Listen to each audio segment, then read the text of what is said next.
Guys, welcome back to Movie Updates and News episode 2. So guys మనం updates చెప్పాం కదా episode 1లో చాలానే updates అయితే కవర్ చేసామన్నమాట. ఇప్పుడు నాని మూవీ ఉంది కదా దాంది అండ్ ఇంకా చాలానే కవర్ చేసాము. సో దానికి అనుకున్నంటే రీచ్ రాలేదు, బట్ అయినాను మనమైతే ఎపిసోడ్ 2 గురించి స్టార్ట్ చేస్తున్నాను. దీంట్లో చాలా ఇంట్రెస్టింగ్ అప్డేట్స్ అయితే ఉన్నాయి. మూవీకి ఇంట్రెస్టింగ్ అప్డేట్స్ కాదు, న్యూసెస్ గురించి చాలానే ఉన్నాయి. గాయస్, మీలో ఎంతమంది కింగ్డమ్ మూవీ చూసారు? మీరు చూసింటే దాంట్లో ఉన్న విలన్ మీకు తెలిసే ఉంటుంది కదా. నిజంగా స్పీచ్ గురించి చాలా బాగా ఇచ్చారనమాట. అండ్ యాక్టింగ్ గురించి చాలా బాగా చేశారు. సో అతని బ్యాక్ స్టోరీ మీకు తెలుసా? నిజంగా మీరంతా మనమంతా తెలుసుకొని ఇన్స్పైర్ అవ్వాలి. అలాంటి స్టోరీ అన్నమాట అదంతే. మనోడు చూసుకుంటే తను యాక్టర్ అండ్ హీరో అవ్వడానికి చాలా కష్టపడ్డాడు.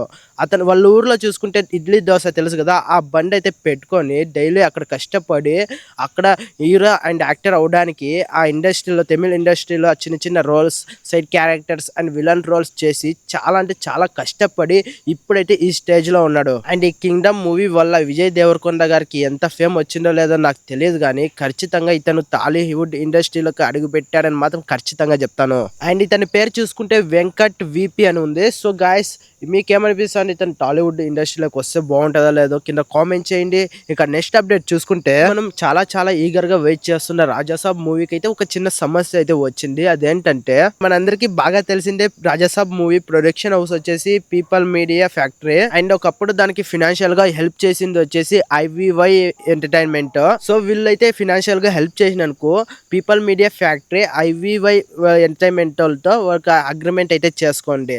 ఏంటంటే మూవీ కలెక్షన్ లో ప్రాఫిట్ ఇస్తామని, కో ప్రొడ్యూసర్ గా పెడతామని, ఇలాంటివి అండ్ మూవీకి సంబంధించిన ఫుల్ డీటెయిల్స్ చెప్తామని ఇలా చాలానే అగ్రిమెంట్ అయితే చేశారనమాట. సో ఇప్పుడు చూసుకుంటే వాళ్ళు ఐవివై వాళ్ళకి ఎలాంటి ఇన్ఫర్మేషన్ అనేది ఇవ్వడం లేదంట అబౌట్ మూవీ గురించి. మూవీ ఎంతవరకు వచ్చింది అండ్ ఆ మూవీ ఎప్పుడు రిలీజ్ అవుతుంది, ఇలాంటి చాలా ఇన్ఫర్మేషన్స్ ఉంటాయి కదా గైస్, డీటెయిల్స్ ఇలాంటివి. సో ఎలాంటి ఇన్ఫర్మేషన్స్ ఇవ్వడం లేదని ఈ ఐవివై వాళ్ళు పీపుల్ మీడియా కంపెనీ ఫ్యాక్టరీ పైన అయితే కేసు వేశారనమాట కోర్టులో. మా అమౌంట్ అనేది రిటర్న్ చేయమని, విత్ 18% ఇంట్రెస్ట్ రిటర్న్ చేయమని వీళ్ళైతే కోర్టులో కేసు అయితే వేశారు రాజాసాబ్ మూవీ ప్రొడక్షన్ హౌస్ అయిన పీపుల్ మీడియా పైన. సో మూవీ టీం అనేది ఎలా రియాక్ట్ అవుతుందో చూడాలి. ఆ తర్వాత ఏం జరిగిందో మీకు అయితే మళ్ళీ అప్డేట్ చేస్తాను గైస్. సో ప్లీజ్ మన ఛానల్ ని సబ్స్క్రైబ్ చేసుకొని పెట్టుకుని ఇలాంటి చాలా అప్డేట్స్ అండ్ న్యూసెస్ అయితే వస్తూ ఉంటాయి. అండ్ ఈ వీడియోని ఇంతటితో ముగిస్తున్నాను. నెక్స్ట్ టైం లాంగ్ వీడియో చేయడానికి ట్రై చేస్తా.